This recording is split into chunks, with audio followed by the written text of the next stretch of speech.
Supplier Diversity. I'm going to give everyone about a minute or so to just have our participants come on board, and then we'll get started. We're thrilled to have you all here today. Thank you.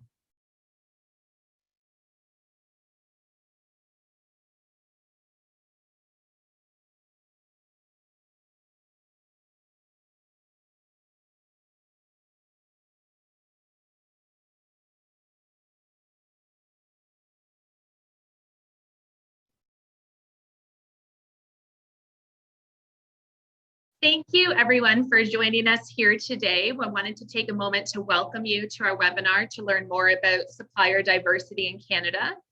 Many of you are here today because during our registration for our recent StrikeUP conference, 47% of conference attendees indicated to us that they wanted to hear more about supplier diversity. That was over 1,400 of you. We were so thrilled with this response. We reached out to all of Canada's supply diversity councils and wanted to launch our first webinar under our series StrikeUP Connects and bring you the topic of learning about supplier diversity. So as you're aware, supplier diversity opens the doors for Canadian business owners or for Canadian businesses who have diverse ownership to supply chains right across Canada. Diverse business owners experience barriers to success simply due to their diversity, and that has contributed to their ability to constantly innovate, be nimble, to adapt, troubleshoot, and provide valuable business solutions. Many corporations in Canada are also taking advantage of the opportunity to work with suppliers who have these skills. Supply councils are in place to source and certify diverse businesses and then connect them through varying methods to corporations and governments who are specifically looking to add them to their supply chain. So Canada's supply councils link corporate Canada with women-owned businesses, LGBTQ-owned businesses, Indigenous and visible minority business owners, disabled entrepreneurs, and veterans in Canada who are business owners. And joining us here today, we do have representatives from 6 of our councils. We have the Canadian Aboriginal Minority Supplier Council, the Canadian Council for Aboriginal Business, the Canadian Gay and Lesbian Chamber of Commerce, Inclusive Workplace and Supply Council of Canada, WEConnect International, and Women Business Enterprises Canada. So those of you who are on the call today include entrepreneurs who are interested in becoming certified, organizations who are wishing to purchase, and we also have some advisors on the call who are looking to better educate their clients on supplier diversity certification benefits. We're going to start today by giving each panelist a quick minute to introduce themselves. Then we will move into our Q&A for the webinar discussion. If you have any questions of our panelists today, please use the chat function and we will take questions that way. So first, let's start with Cassandra from the Canadian Aboriginal Minority Supplier Council. Good afternoon, and thank you so much, Devin. I'm delighted to be here with StrikeUP as well as with my fellow peers. Again, my name is Cassandra Dorrington. I'm the President and CEO of the Canadian Aboriginal and Minority Supplier Council, or we term CAMSC. So I heard Devin fall over that word a couple of times, so it's just CAMSC. We're a national organization, 17 years in operation. And our particular mandate is to champion business relationships and economic growth of the Canadian supply chain through the inclusion of Indigenous and minority-owned businesses. We do that in 4 different ways: connect, certify, develop, and advocate. And so we certify 51% owned, managed, control Indigenous and or minority business owners. We connect them into the supply chain of corporate Canada and government and beyond. We provide development through a series of resources and or whether it be mentorship, webinars, other resources and tools that we have that we develop suppliers, as well as we help to develop the corporates and as they build their robust supplier development programs. And we advocate for public policy primarily. We do advocate in front of corporates to make sure they have a more inclusive supply chain, but primarily we're looking for public policy. All in all, let me just say that we're excited to be here. The number of diverse suppliers who are identified are growing rapidly. The opportunities are out there. So we're looking to see how more we can make sure this becomes an economic wealth or spread going across the nation as we see more diverse suppliers. So thank you very much. Thank you, Cassandra. And next up, we will go to Philip, joining us from the Canadian Council for Aboriginal Business. Hello, and thank you for the opportunity to join you all here today. As mentioned, my name is Philip Sharma. I'm the Director of Innovation and Entrepreneurship at the Canadian Council for Aboriginal Business, also known as CCAB. To begin with, I would like to acknowledge that I am joining you from Toronto, the traditional territory of many nations, including the Mississaugas of the Credit, the Chippewa, the Haudenosaunee, and Wendat peoples, and now home to many other First Nations, Métis, and Inuit peoples. CCAB is a member-based organization with close to 1,400 members comprised of Indigenous and non-Indigenous members. Our mission is to promote, strengthen, and enhance a prosperous Indigenous economy. One of the programs I oversee is Supply Change, our Indigenous procurement strategy that aims to increase procurement opportunities for Indigenous businesses. The Supply Change program does have a number of pillars, including certifications. So we do certify businesses on ownership and control. And I look forward to discussing further with you. Thanks. Thank you, Philip. And next we'll go to Daryl, who's joining us from the Canadian Gay and Lesbian Chamber of Commerce. Great. Good afternoon, and thanks, Devin. It's great to be with everybody today. So as Devin mentioned, my name is Daryl. I'm the CEO of the CGLCC, which is Canada's LGBT+ Chamber of Commerce. So we are similar to Cassandra. I like to compare ourselves to the other councils. And so Cassandra's a little bit older than we are, but we've been around for 15 years. Our mandate is very much to support Canada's LGBT+ entrepreneurs. And so we do that through a variety of different ways. We have a youth program to support young entrepreneurs looking to start or grow their business. We have a global program that helps to open the doors internationally for our LGBT businesses. But the reason why we're here today is, and which is really our core program, is our Supplier Diversity program, where we act as a certifying body for LGBT-owned businesses across Canada and help to create access and opportunities for them to connect with corporations and our public entities to hopefully do business with them. So certainly we'll get into more detail on that later, but that's a little bit of who we are. Thank you, Daryl. And now we have Deirdre from Inclusive Workplace Supply Council of Canada. And I do see some questions coming in. I'll let the panelists introduce themselves and then we'll go to the questions. Thank you. Thanks, Devin, and hello, everyone. Thank you so much for joining us. As Devin mentioned, my name is Deirdre Guy, and I am the founder of the Inclusive Workplace and Supply Council of Canada, or IWSCC. So I'm the baby Supply Council, if we want to compare the ages. So we are the newest Supply Council to the group that's here with you today. And we work largely the same as the other Supply Councils, and as you can see, we work together quite regularly. And so the IWSCC certifies businesses that are at least 51% owned, operated, and controlled by disabled people or veterans who are entrepreneurs here in Canada. So we have a number of other things that we do within the organization, such as supporting our corporates with inclusive workplaces. And currently, workplaces aren't such a thing anymore. So we also are supporting our corporates with finding truly inclusive and accessible software platforms to use for their events. And we have a number of great research projects underway to help update statistics in Canada as it relates to disabled business owners as well as veteran business owners. So thanks very much. I'm super happy to be here today and help everybody learn a little bit more about our passion. Thank you, Deirdre. And we will go to Stephanie from WEConnect International next. Hello, everyone. Thanks for having me. So I'm Stephanie Fontaine, and I am the Regional Director for the US and Canada for WEConnect International. So we're a global organization made up of corporate members. And our mission is to help drive money into the hands of women by enabling them to compete in a global marketplace. And as some of the others have said, we certify women-owned businesses in that are 51% plus owned, controlled, and operated by women. And we do this in 47 countries, including Canada. And we also register women-owned businesses in over 110 countries. So we have educational programs for women who want to access, women businesses who want to access supply chain. And we also help our member buyers to further develop their programs, their supplier diversity programs. Thanks for having me. Thank you, Stephanie. And now we have Sylvia from the Women Business Enterprises of Canada. Hello, everybody. My pleasure to be here and joining everybody. WEB Canada is a Canadian nonprofit organization that I'm fortunate to lead. My name is Sylvia Pentag. I'm the president of WEB Canada.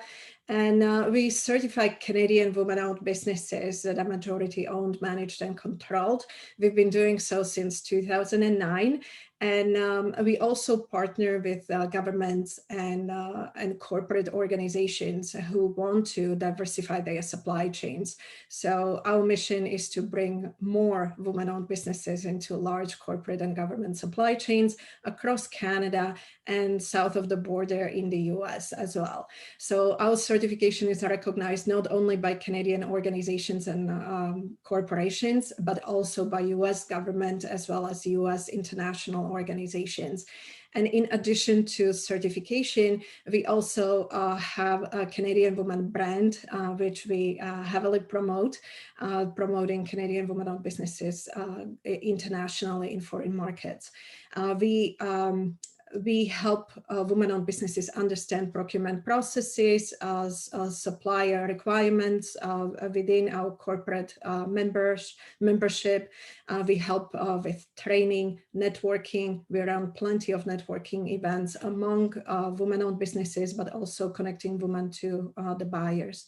And as a council, we also do lots of training and support for corporations and governments who are developing or growing and improving their supplier diversity programs. We provide training, we provide consulting, we also provide data services to help them measure and track the success of their supplier diversity programs. All right, thank you, Sylvia, and thank you to all of our panelists for joining us here today. I'd like to get started now with some questions and answers.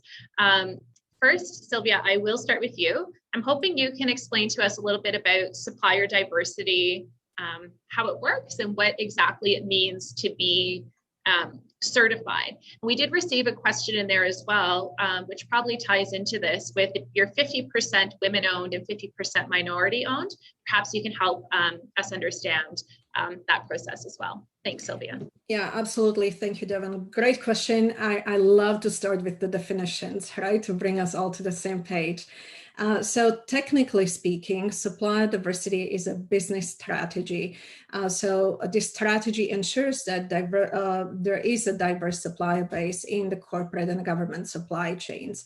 But practically speaking, supplier diversity is actually all about building relationships. It's about making those necessary connections with the buyers, with the supplier diversity professionals within those large corporate and government supply chains, as well with each other. So many times women-owned businesses specifically are smaller and they cannot compete against large suppliers. So we opened up our VB database to help VBs to connect with each other, to partner up, increase their capacity and capabilities, and then compete against larger and win larger contracts. So I know that all the councils work similarly. We support our suppliers and we help them to connect to the corporations and governments, to the supply chains. We provide education, etc. So it's all about that building relationships, building connections, and connecting suppliers to the buyers. On that question regarding 50-50, I am going to send it to Deidre because I would really like to take, for Deidre to take on that second question, what it means to be certified. Thanks, Sylvia. Yeah, so what it means to be certified, certification as a diverse supplier means that your business is at least 51% owned and operated and controlled by one or more diverse people. So Darryl and Stephanie will be sharing a little bit more about the actual process itself, but your diverse supplier designation provides you access to selling opportunities that you may not have had in the past. It's an access tool. As mentioned earlier, Canadian corporations and governments are looking to add diverse suppliers to their supply chain, but they don't necessarily want to set up an internal process for vetting and sourcing and verifying these businesses. So that's where the supply councils come in. We certify your business and then provide a variety of opportunities to connect with the corporations and governments that are looking for you. So prior to starting the IWSCC, I worked for a diverse supplier. And in my experience, the networking is second to none. Imagine speaking to top purchasers directly to tell them about your company, your goods and services, and they want to talk to you because your business has the diverse supplier designation. And I always encourage suppliers, pardon me, to advertise their diverse supplier certification everywhere. Email, signature, media releases, websites, your business cards. More and more big businesses in Canada and governments are recognizing the benefits of working with diverse businesses, so your certification will be even better to have. Certification is not a guarantee of business, however. It's not a get-rich-quick scheme. It's another tool in your marketing toolbox, so look at it as part of your marketing budget. You still have to do the work of connecting with purchasers. Your goods and services have to be on point. Your prices have to be on point. All that remains the same, but what you have now is an access level that you may not have experienced in the past. And Devin, if you could please do me a favor and remind me what that question was that Sylvia wanted me to address. I just want to make sure I'm answering it correctly. I think you are. We were talking a little bit about what it means to be certified, but also what happens if you are 50% women owned. Like, could you be certified as both a woman and also an Aboriginal minority as well? Yeah, so we don't currently have a structure in place for that, and it's not the first time this question has been asked. So it is something that we are addressing internally. Unfortunately, the way the supply councils are structured at the moment, we don't have the ability to do that type of cross-council certification. But we do recognize that that is definitely a diverse business. And so it is something that we're looking at very seriously. We have to sort out a method to really manage that effectively. Thank you, Sylvia and Deirdre. Next, Darryl, I'm hoping you can talk a little bit about what the process looks like for certifications, what some of the costs are. As well, there's a question coming in on the chat about costs for startups and if that's, different or sort of how that works on the costing side and the process as well for certification. Yeah, sure. Thanks, Devin. I think, and I'm going to speak in kind of generalities here because, there are 6 councils here. So, in general, the certification process is fairly similar, but there may be unique aspects to each council. So I'm going to talk generalities, but if you want specifics, then my recommendation would certainly be to reach out to any of our councils following this. But in general, there's kind of four steps, if you will. And I think that the key thing to keep in mind is that there is a lot of rigor that goes into the certification process because, as Sylvia and Deirdre mentioned, is all of our councils are acting as basically the third-party vetter for our corporate and government partners. So we are responsible for ensuring that diverse businesses are in fact that 51% owned, operated, and controlled. So really the first step is an application process. So there's a very detailed application that each of our councils would have that you as a diverse business would complete and submit. And then the second stage is really an assessment. These all used to be done in person as an on-site assessment. Clearly, given the world now that we live in, I believe we've all shifted to purely an online assessment. But that is where we have assessors within our organizations that meet with the owners to really to go through the application and get to have a thorough understanding of the business, but it's also our way of ensuring, again, it's validating that the individuals actually are fully the 51% owned, operated, and controlled. So that gives us that really deep insight into the company. The third part then really is around sort of certification. So, you know, we take the information back from the application and the assessment, we review them internally. Some of us have, I believe we all have committees that then review the applications, review the assessments, and then we'll deem the application successful or not. And then the kind of the fourth step really is around, I would say the fourth step is maybe the hardest one is really around working it and taking that certification and actually to Deidre's point is actually leveraging that and putting it to use, because, you know, it is another tool that you can leverage, but as I like to say, just it's kind of like a gym membership. It's only as good as often as you use it, right? So I think that's a really key element. Maybe in terms of, I'll pass it maybe over to Stephanie, and maybe if you want to talk a little bit about the costs and the duration that it takes, Stephanie. Okay, thanks everyone. I think, yeah, we're all on the same page that our processes are similar in general, so I'm not going to repeat any of that, but for us at WEConnect International, we say it takes 90 days to be certified. So if you call us and you want to be certified next week, it's probably not going to happen. And the reason why we say 90 days is because, as Daryl said, it is a very robust process. And there are a lot of documents that you need to submit depending on the structure of your organization. And once you start the application, at least for us in our system, it will tell you what documents you need to go forward with, and it will tell you the fee. But if you don't have all your documents, then you know, you will go get them. You may need to see your lawyer or accountant, and that adds to you know, to the number of days. But in general, everyone who starts an application with us will get an answer in 90 days or less. For us, and this may be different with the others, but our fee structure is a tiered approach. So depending on what your annual revenue is per year. So if it's under $5 million per year for your business, the fee is $575. And our costs are in US dollars because we're an international organization, but I believe it ends up being, you know, the competitive rate that the other councils have. I believe we're all pretty close in those costs. And then if you're 5 million or more, or 10 million or more, for us, it does go up because of the complexity of those business structures. And I do want to address, I think, Devin, you said there was a question about, was it like a special fee for startups?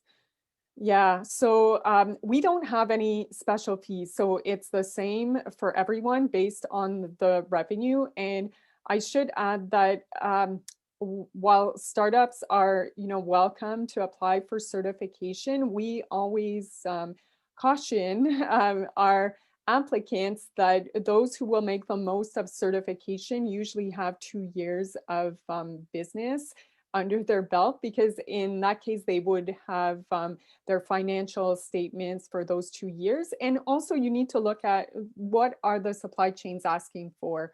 So you know, they may be asking for even more documentations than we are. So it's important to look at that as well.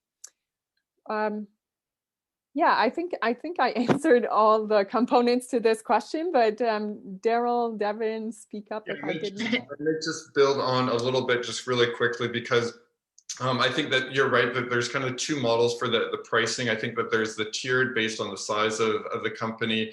Our model, and I think a couple other councils have different models where it is just a flat fee. So it doesn't matter what size of business you are. And I think, again, across the table, I think the prices range anywhere from, I believe for us, it's $450 and I think up to $750 and maybe up to $900.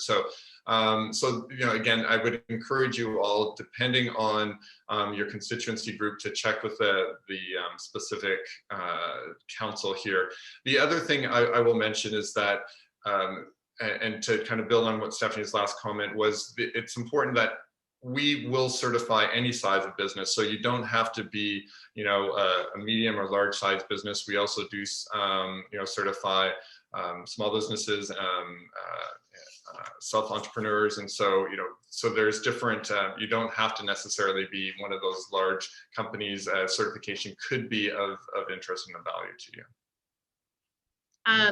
Thank you both for answering that.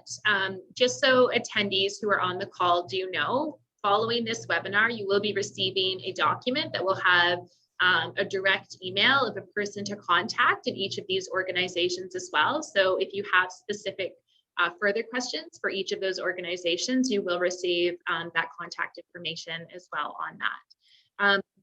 I do want to go back to, Cassandra, I'm going to have you start with this, which is the certification process.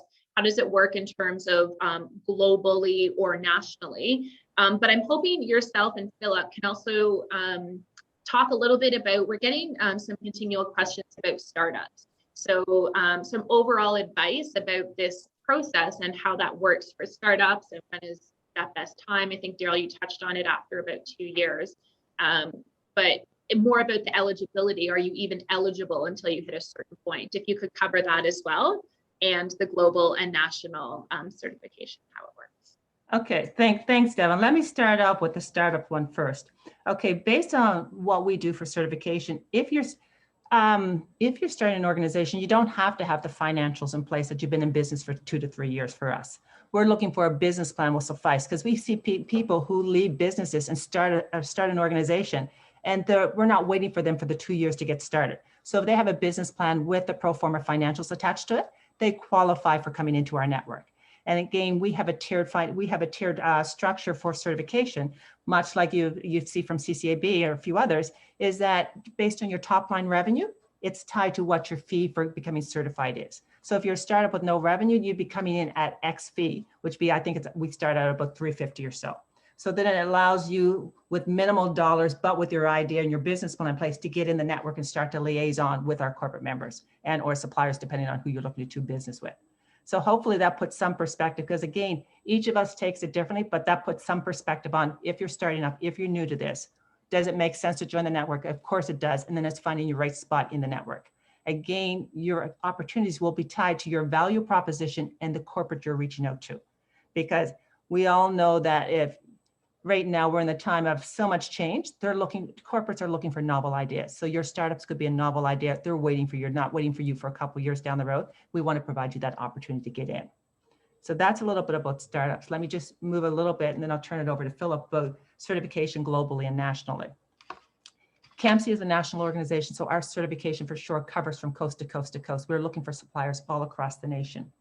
But also with our CAMSC certification, you've heard from some of the others, we have partners in the US. So we're recognized by NMSDC. So you can get certification that takes you down into the US. We have partners globally. So whether it's in the UK, China, Australia, South Africa, we partner so your certification is recognized from there.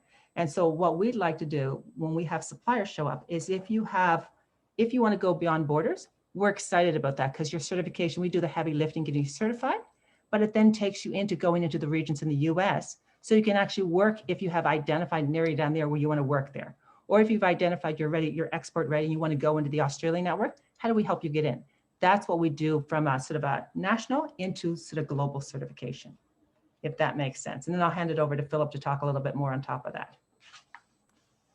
Thanks, Cassandra. I actually just wanted to talk a little bit about the startups as well. At CCAB, we are sort of unique compared to this because we do also have indigenous or Aboriginal owned businesses that haven't certified. Because we are a member-based organization, we do provide services to businesses that come in that are startups that are looking to expand their businesses.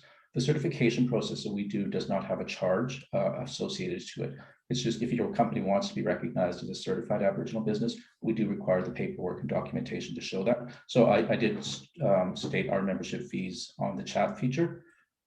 So that's what we look at. So again, when we went to our corporate members, they were looking for that certification process. So within supply chain, one of the programs that I oversee, you do have to be a certified Aboriginal business to partake with that. We do have a gated community of an Aboriginal procurement marketplace. And we have reached out to our corporate members. So we have 80 corporate members that have joined us. They have access to that gated community as well. And when they go in there, they see all 750 of our certified Aboriginal businesses. And they're the ones that if they wanted to utilize Indigenous businesses that are certified, they would utilize that group. So again, we offer quite a few different programs and supports for businesses, not just procurement. I think I'm focusing a lot on procurement because that's what today is about in supplier diversity. So as for the certification, we are a national organization as well. So we do certify across the country. We followed a lot with the federal government. So we do follow that 51% ownership and control. The other feature, though, is with Indigenous communities, it is rather unique because there will be impact benefit agreements with some communities. And with those communities, whoever has those agreements, they determine what is classified as an Indigenous business. And in some instances, it can be 50%. That's just something apart from what we do. So the businesses we're looking for are looking at growing apart from just that one client. So they're looking at all corporations across the country. We are really focusing a lot on Canada right now. We're trying to increase that. When we look at the federal government, there has been a program in place since 1996. It has never broken 1%. The last recorded publicly available data that I've seen was in 2015. And at that point, it was 0.47% of their spend with Indigenous businesses. In December 2019, there was a mandate that was sent out to the Minister of PSPC to increase Indigenous procurement to 5%. And that 5% is a floor, not a ceiling. So we're focusing a lot on the Canadian market right now. But again, that to be said, we are doing trade missions across the world with another department from CCAB. So currently our certification is nationally, but we are working for Indigenous businesses that are looking to export as well. Thank you, Philip and Cassandra. And thank you to all the panelists who are continuing to answer questions as we receive them in the chat as well. So some generalities and questions we are receiving seem to be from people perhaps interested in learning more about your organization, or if there is a membership without actually going through the certification process as well. Stephanie, I might get you to speak on that as well, and perhaps give some examples of some clients or companies who you work with who are participating in the supplier diversity programs. Yes, no, great conversation so far. So WEConnect International partners with, we're up to 116 multinational corporations and governments.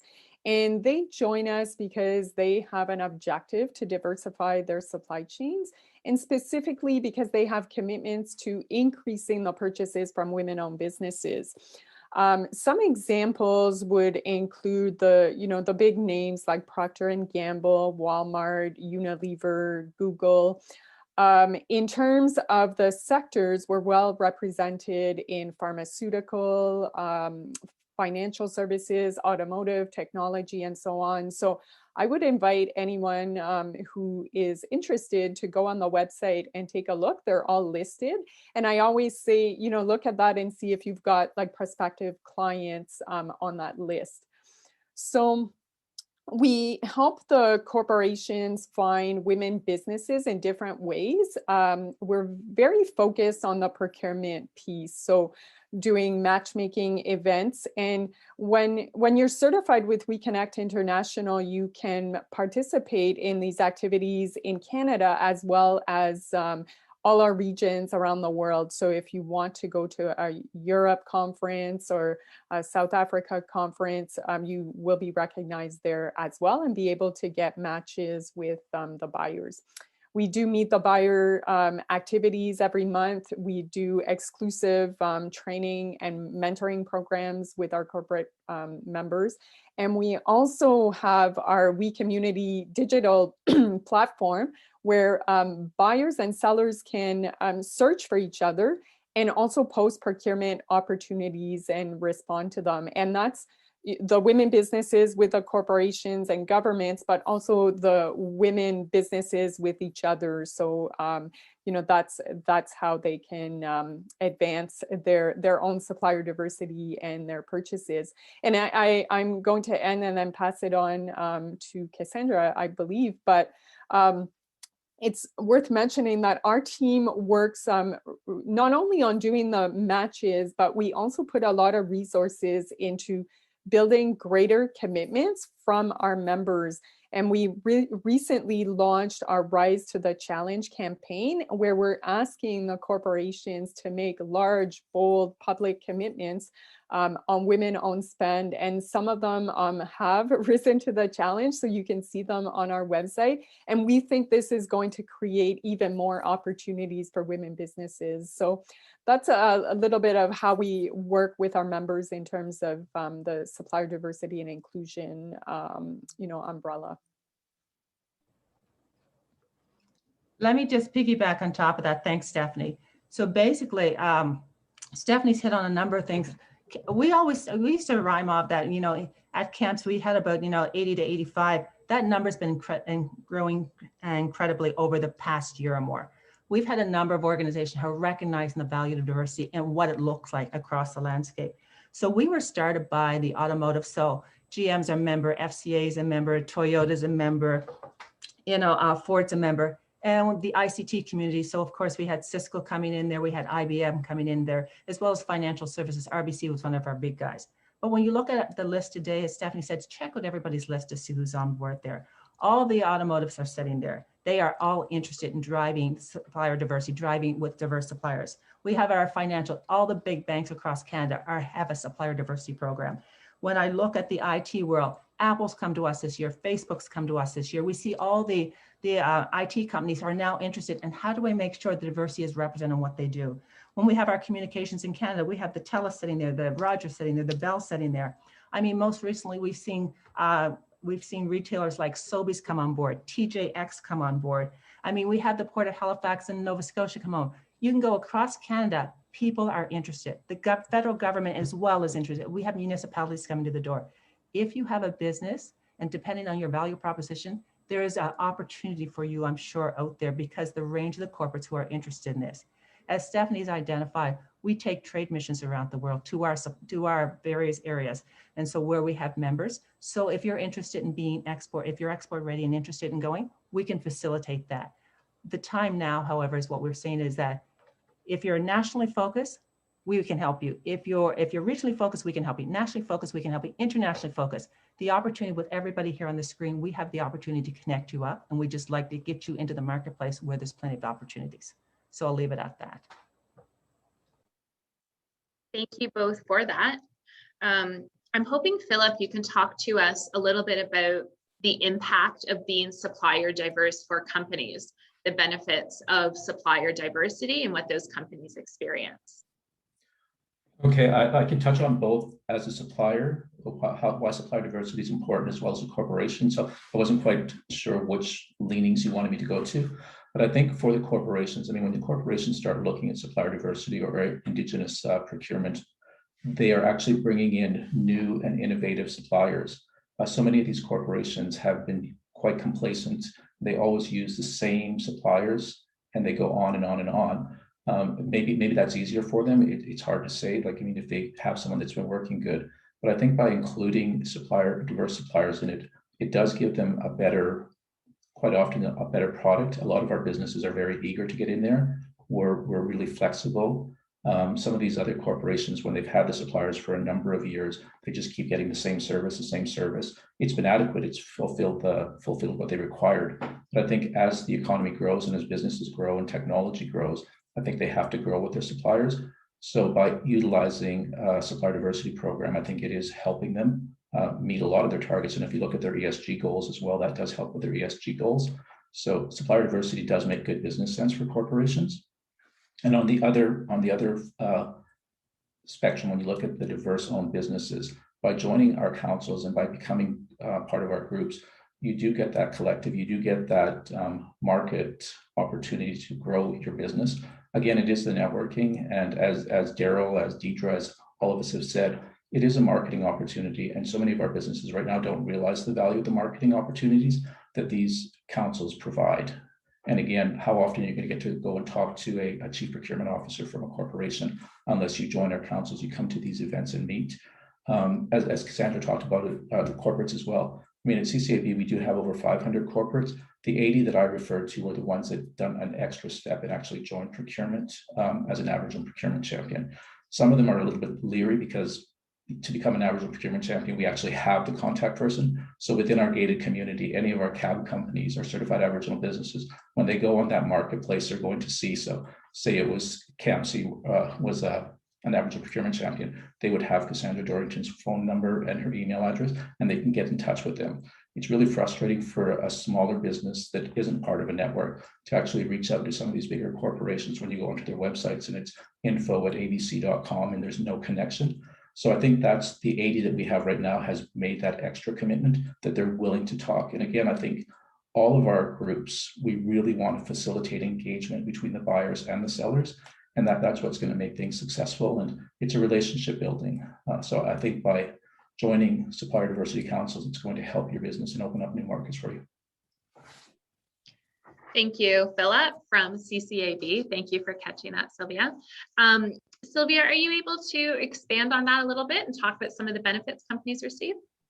Absolutely. So, of course, number one benefit is having verified businesses, right? Working with our councils, you can rest assured that all the businesses are verified. They are truly eligible for the corporate and government supplier diversity programs. So without verification, there's a tendency for fraud.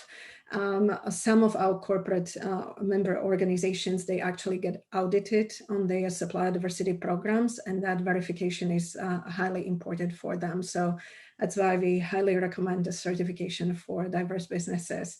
Also, just, you know, I'll just second what Philip already mentioned, that supplier diversity kind of drives competition in largest pool of diverse suppliers, you know, like companies, instead of sticking with one supplier who was in the supply chain for 40 years, now have a larger pool, many times more innovative businesses that we are seeing in diverse community.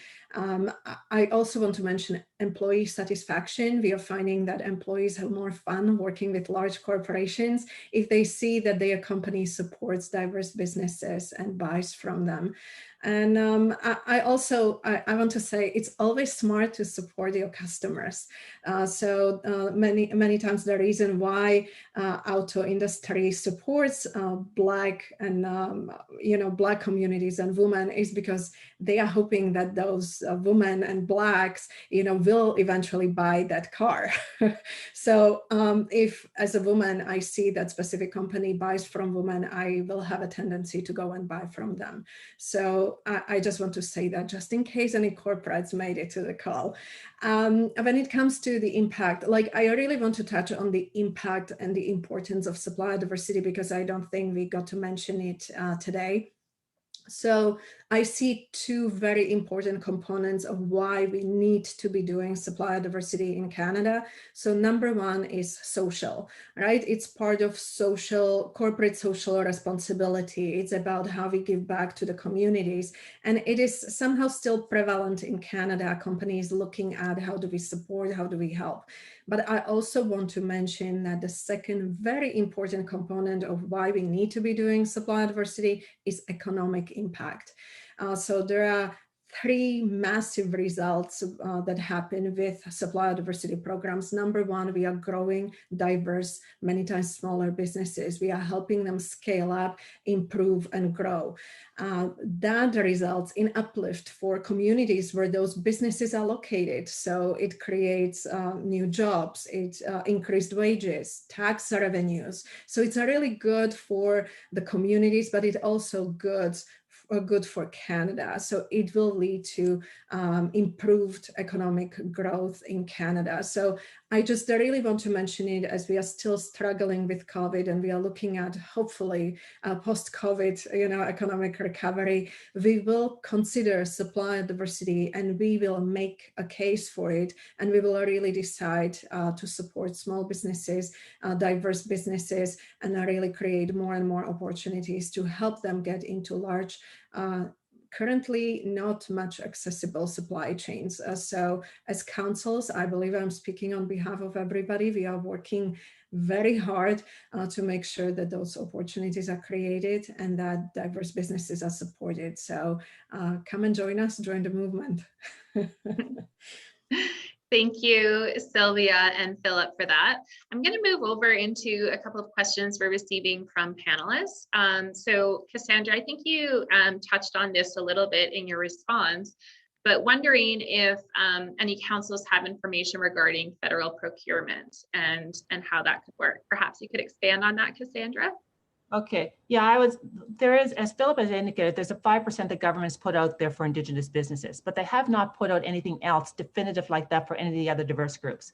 Sylvia, Daryl, and I are sitting around the supplier advisory table with PSPC.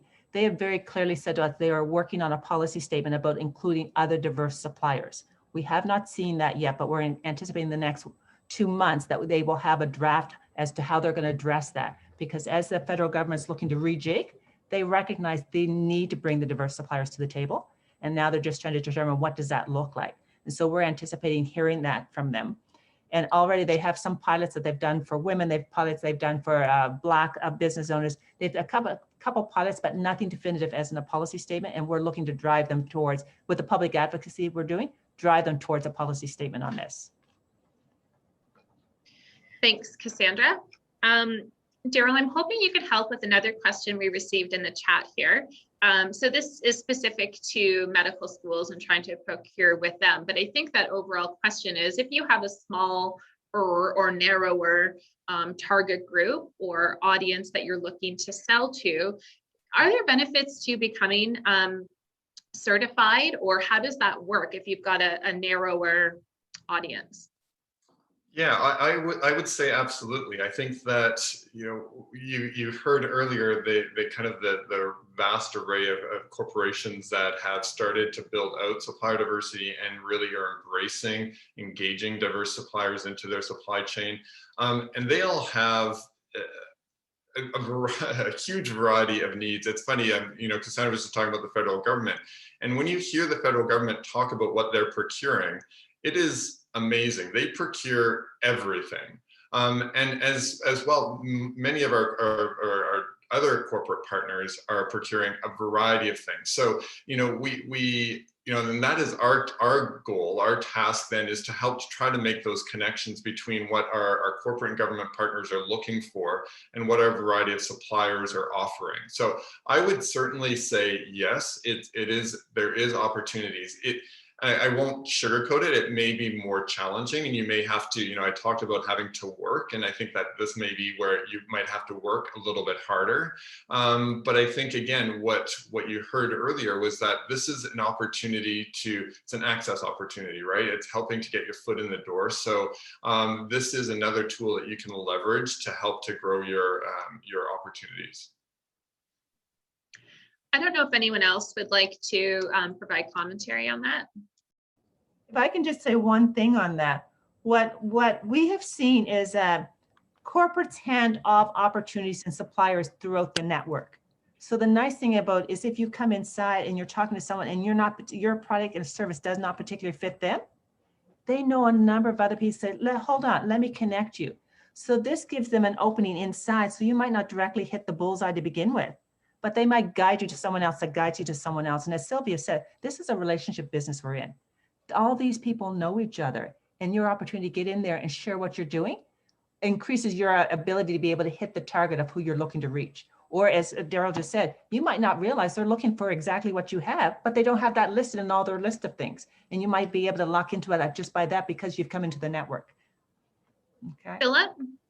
Yes, I also wanted to touch on some of the provincial and territorial governments are actually starting to implement targets. I know that the government of the Yukon introduced an Indigenous procurement policy within their mandate in December last year. I was on the call with the Northwest Territory government as well, and they're going to be doing that.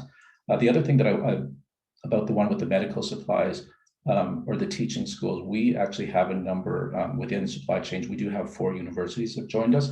And when you do look at universities, they're just like municipalities as well. So when you look at all the buying things that they have and all of those departments, mean, I was quite pleased to see the universities that are focusing on that. And I think with economic reconciliation and the Truth and Reconciliation Commission for Indigenous Peoples, more companies are focusing on engagement. And I think that's coming stronger and stronger all the time. I can't speak to the other groups as much, so that's where I focus the most on, is on our Indigenous people. So there are other groups, and I think it's going to get stronger and stronger all the time. And Daryl, do you have something to add as well? Yeah, I was just going to add one thing, because I think, you know, we've been talking about the corporate opportunities, but I think the other thing, and Sylvia mentioned this in the chat here, it's about building a stronger and broader network base. And so one of the key things that we're doing is not only connecting diverse suppliers with our corporate partners, but we're connecting them with each other as well. And that just opens up such a broader opportunity for our businesses, right? So not only within the corporate base, but within the other diverse businesses, and not only within our own constituency group. The collective here, we do joint events, and so we're helping to connect all diverse businesses together. So I think that that's an important message to get across.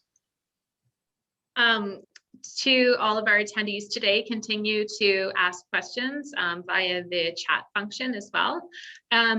Deirdre, I'm hoping you can talk a little bit about some of the success stories that you've had, and you can share with us perhaps some inspiration for participants on the call who are considering whether they should become certified.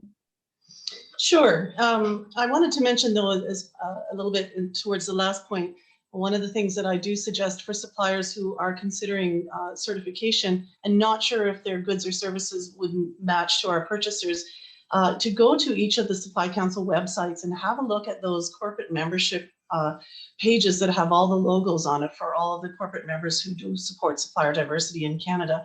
As Daryl mentioned, we work very closely together. We often find ourselves at the same events, and so those corporates you'll be able to speak to them at those events. So you may be certified with IWSCC, and there might be another corporate member who doesn't necessarily support IWSCC yet, but they do support WBE Canada. So you still would have access to speak to that corporate at the events. So it's a great idea if you're thinking, shouldn't I? Go have a look at those pages, the membership pages that show all of the logos for all of the great organizations across the country that support supplier diversity, to see, are these people I would like to have as my target customers? Are these people I would like to do business with? And as Daryl mentioned, of course, the federal government buys just about everything. We were on a panel with someone a few weeks ago, and she's apparently worked at the federal government in purchasing for about 30 years. And she said something about how she had maybe 10 different things that she's come across that the federal government does not purchase.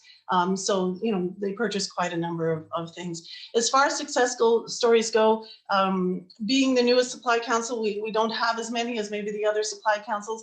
We have seen a lot of support for diverse businesses, particularly through the pandemic. So we have a number of businesses that were able to pivot to selling PPE, and it was something that was able to keep their doors open. And in fact, several of them actually added employees through the course of the pandemic. And so we have seen that, and that's really been very helpful. The interest that the corporates have in speaking to the suppliers, I think is very beneficial for suppliers, even though it might be not specifically time for you to do business with these corporations. The fact that they have interest in you, are willing and want to work with you, I think is very beneficial to suppliers, particularly if you are finding that you're struggling a bit through the pandemic, or if you are newer and a little bit unsure of yourself as a business.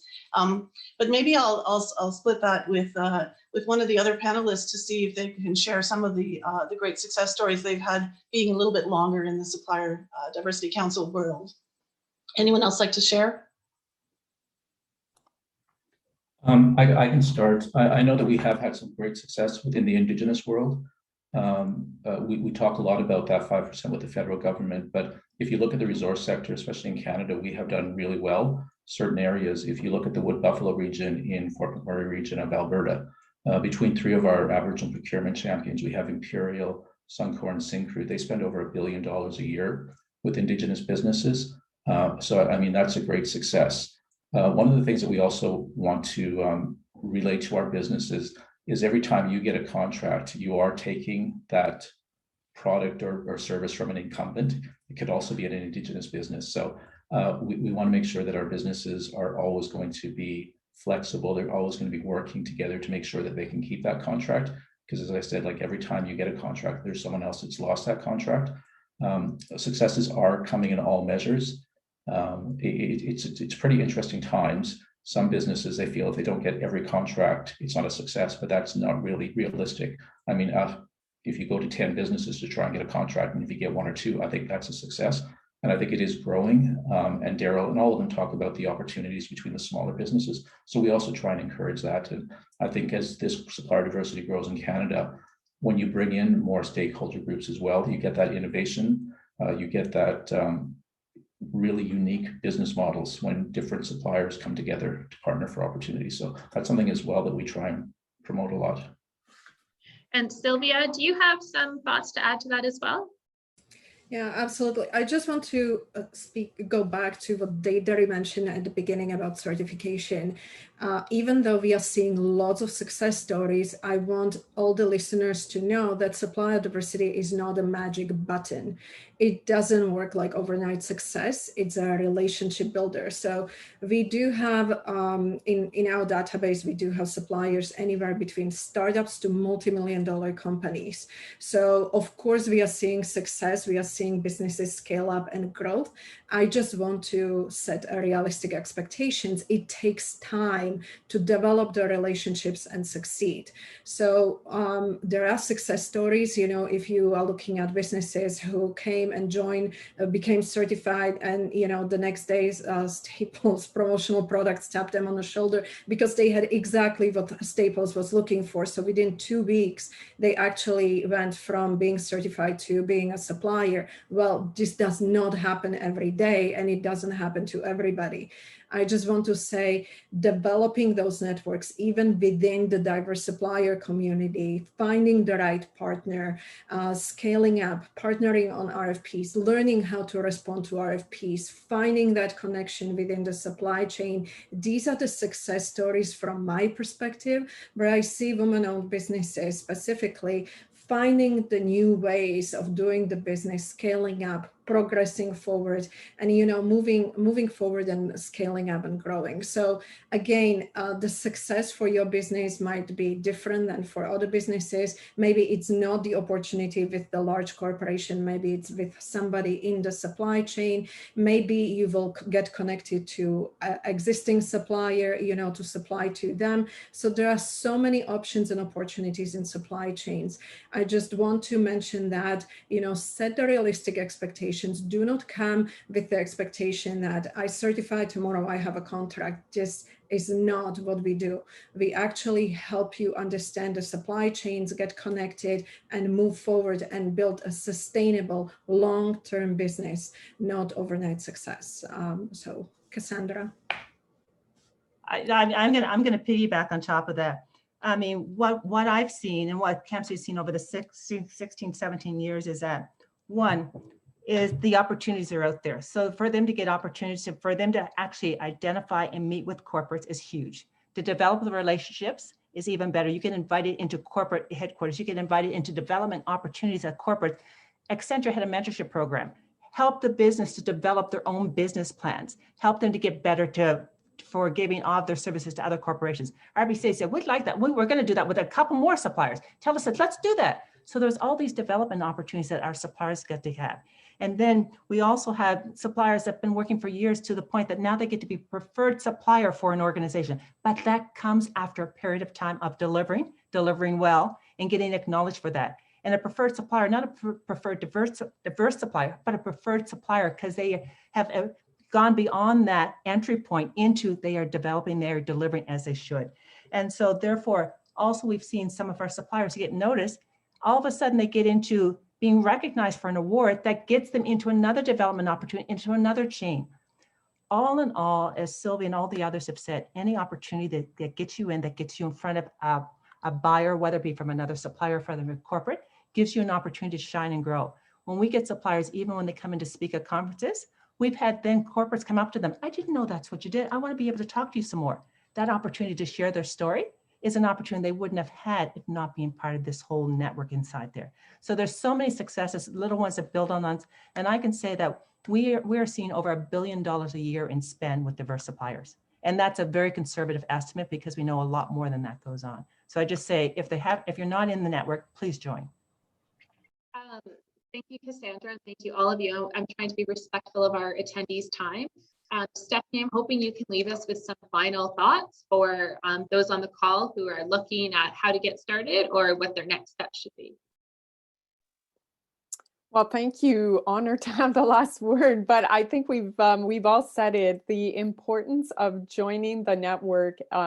You know, look at the different organizations that are here today and the ones that match your business strategies. It's worth looking into further. So as a supplier, first step, my parting thought is go and do your research and then join something.